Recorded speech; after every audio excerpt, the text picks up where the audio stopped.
Welcome back. So this video is another video about basically folklore, folk traditions. This is one that's based in a housewarming or traditional gifts for when someone moves into a home. And what kind of led me down this specific path was when my grandmother passed away a number of years ago and we were cleaning out her apartment. My mom found an old bag of salt. God only knows how long it had been there, and like an equally old, like I think it was like a bun, essentially, like maybe like a St. Joseph's bread, she thought, or maybe St. Anthony bread. But the two were together, bread and salt. And I remember my mother took it with us, and it moved with us when we moved a couple times. She brought that same bread and salt because you need bread and salt in the home. And I didn't think anything of it until I was thinking of video topics. I'm like, oh yeah, bread and salt, never realizing that it is an Eastern European and Jewish tradition, at least predominantly. It probably exists in other forms in other areas of the world. In my research, I found similar traditions in the Middle East, the Balkans, some of the Nordic states. But it just kind of struck me by surprise because after doing my research, I was talking with my mom about it, and she had no idea where the bread had come from, what had, how old the bread had to be, probably close to at the time, maybe 50, 60 years old. Like this thing, it would still, it was preserved. Like it's either you could use it as a weapon or it would eventually disintegrate. My mom actually thought it was St. Joseph's bread, and which is another upcoming video because I don't think that's, maybe in this case that's what it was, but I don't believe St. Joseph's bread is necessarily connected to this tradition. We'll find out. I haven't started that research yet, but this is an old tradition. And in the Jewish tradition, regardless, or actually really regardless of the tradition you look at, bread and salt are the foundations of the home. They're foundations of food. They're things that every traveler needs. They were gifts of hospitality for a new home. I do deviate off here a little bit and touch on another gift for the new home, but I primarily focused on these. And bread is regarded as the most basic food, and salt is the most basic, preservative, not condiment, seasoning. And in the Talmud, a meal that requires a blessing is defined by eating a piece of bread larger than an olive. And then there are just several traditions, basically, where bread and salt are put together. It imitates the temple rituals where offerings were prepared with salt. It recalls in Genesis chapter 3, verse 19, which says, "By the sweat of your brow shall you get bread to eat." Salt, in this case, represents the sweat. Bread and salt are regarded as a natural pair because in the Hebrew words lechem, which is bread, and melach, salt, are spelled with the same letters. And by bringing these to a new home, you make it possible for the people who have just moved to, basically, it's a way to sustain themselves. A lot of these traditions, when you look at it, salt and bread represent a lot of times prosperity. They represent the home. Bread represents hope and sustenance. Salt, you can't live without it. It's essential for life. It's the thing that makes humanity possible. You can also add honey to this mixture if you want to add sweetness to life. So that could be another housewarming gift. It could be bread, salt, and honey. It doesn't even have to be a housewarming gift. If you're moving into a new home, these could be things that you make sure are some of the foundational pieces for when you move into your new home. So oftentimes bread is given so that the house may never know hunger. Salt is that may you always have flavor in your life, and honey, so your life shall always have sweetness. Another tradition talked about bringing bread, salt, and, let me not hit anything, and a broom. And this is, let's move this to be, there we go. The salt has long been considered a symbol of purity. It's a symbol of protection, hospitality, good luck. It is said to ward off evil spirits. So it's oftentimes if you do house clearings, you use salt, some type of salt. It could be, sea salt, black salt, Himalayan salt. I've seen different things, different salts, different types are used, but traditionally it's some kind of salt. So that's where the warding of evil spirits comes from, or warding against them. Prosperity and abundance to a new home.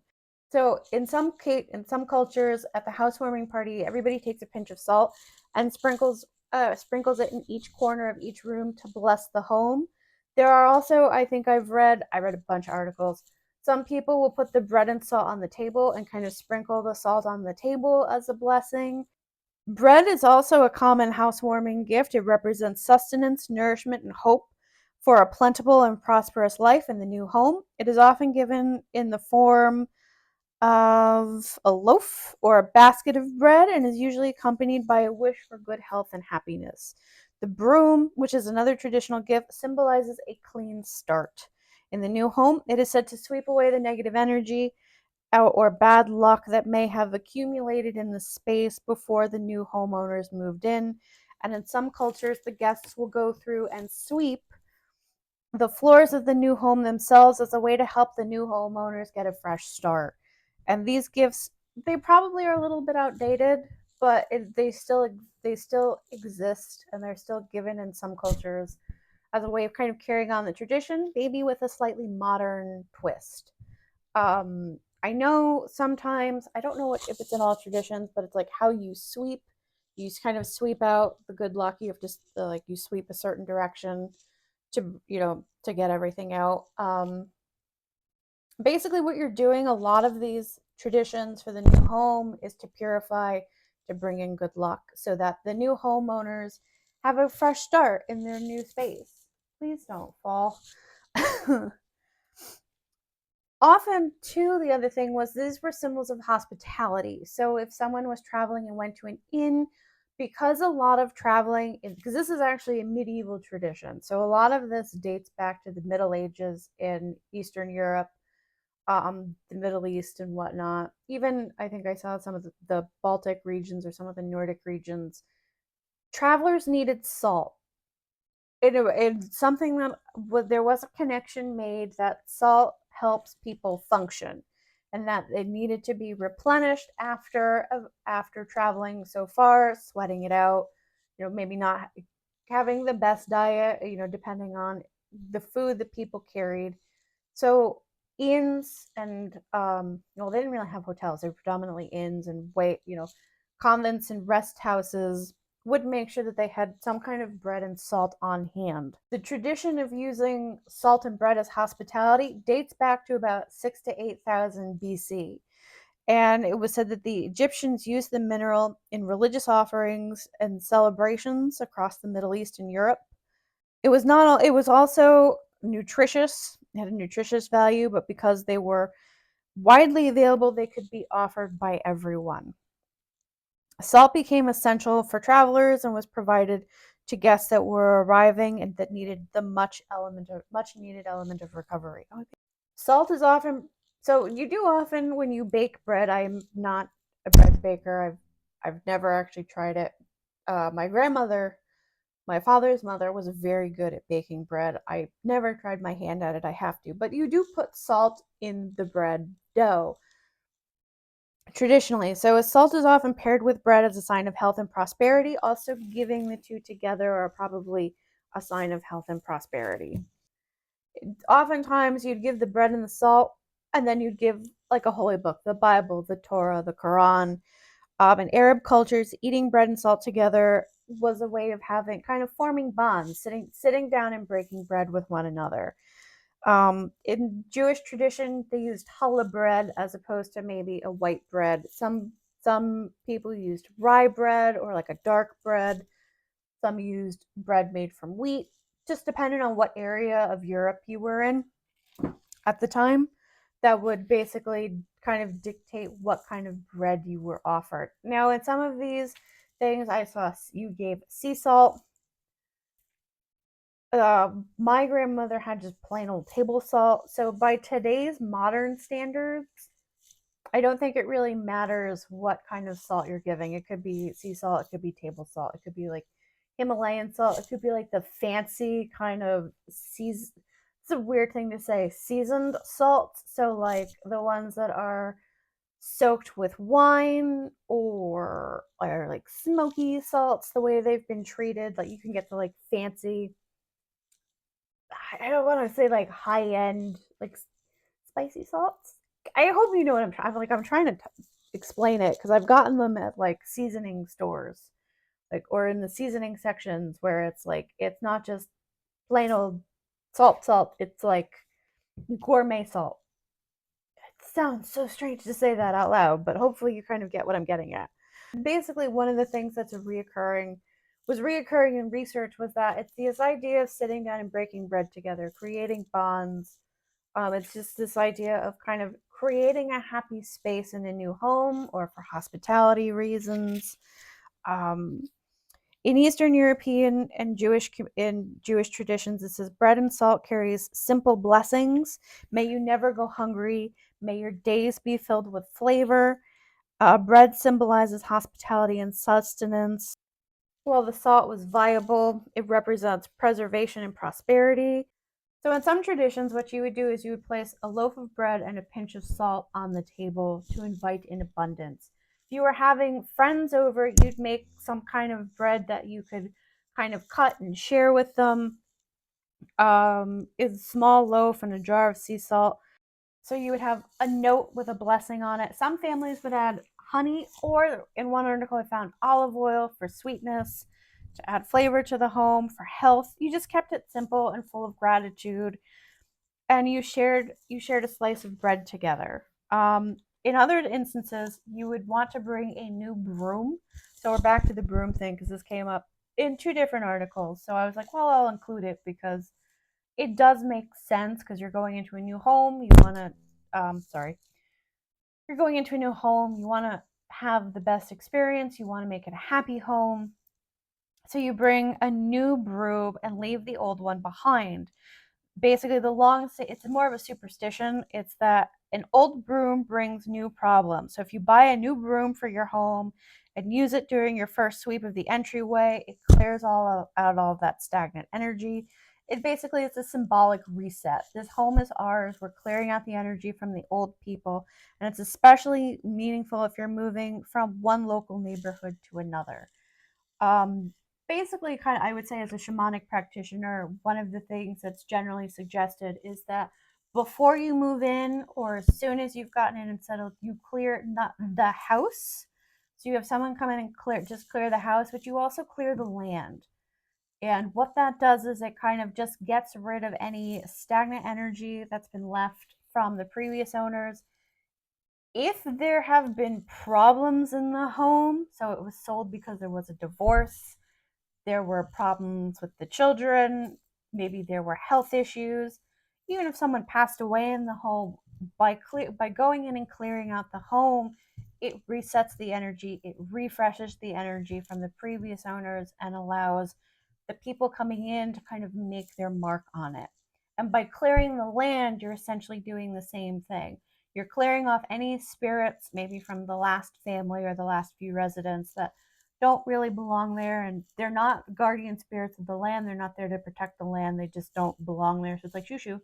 You're not, your family's not here anymore. You go where you're needed, or you go away. Um, it clears any negative energy off the land. It can also potentially reset any relationships with the neighbors. So if maybe the people in that house had a problem with neighbors, it allows for a lot of just all the old problems to be cleared out so you don't have to deal with them, which is basically what a lot of these traditions talk about. Yes, you are bringing in prosperity, you're bringing in good health. May you never go hunger, may you always have flavor. May you sweep away the old and invite in the new. For honey, the sweetness of life, so that you don't suffer, you don't cry, but it also clears out. Some of these traditions are meant to purify the home for the new owners so that they can move in clear headed and the space is there energetically. as well as financially is theirs. So if you're looking for a good gift or maybe an unusual gift to bring if someone's got a new home, a new apartment or whatnot, you might consider bringing them maybe some bread, some salt, maybe some honey, maybe not so much a broom, because you don't want people to you don't want people to get offended. Some people are really funny, but you could bring a broom. This I put specifically pulled this one out um, because it kind of reminds me of like an old fashioned broom or like a witch's broom, but it's actually a really solid broom. Like this cleans up really well. It could also be used as a decoration. I think in one of the videos they're like the little whisk brooms. So they're the short little brooms that you use to like sweep up small areas. But it's kind of it might be something a little bit different to bring to a housewarming or as a gift for someone, even if someone's maybe even if it's not a new home. um because when we took the bread and salt from my grandmother's, we had been in our home for years, so it doesn't necessarily have to be maybe for a housewarming. It could be maybe they've remodeled or they've updated the kitchen or part of the house. um Maybe it's you just want to bring something because maybe there's been a loss in the family, and something to kind of signify prosperity, abundance, kind of essentially like through the grieving period you will come out, we want you to come out the other side okay. That could also be another way of looking at it, but I did not expect to find out this kind of information when I went down this specific research path. I was very surprised, and it was even funnier because I know I mentioned it when I was talking with my mom. She's like, I don't know where if they just both happened to end up together. Like she's like, I have no idea where this came from because my grandmother used to live in Harlem before she moved up to Connecticut. And so we don't know if it was something maybe she picked up from her coworkers up here. It was maybe from neighbors from when she was in New York. We don't really know. But it was really interesting. It was kind of fun to to learn all this. So hopefully you learned something new, or maybe you already knew this and expanded upon your knowledge of why these specific things are given as gifts and housewarming presents. So I wish you the very best, my friends, and I'll see you again real soon. Bye.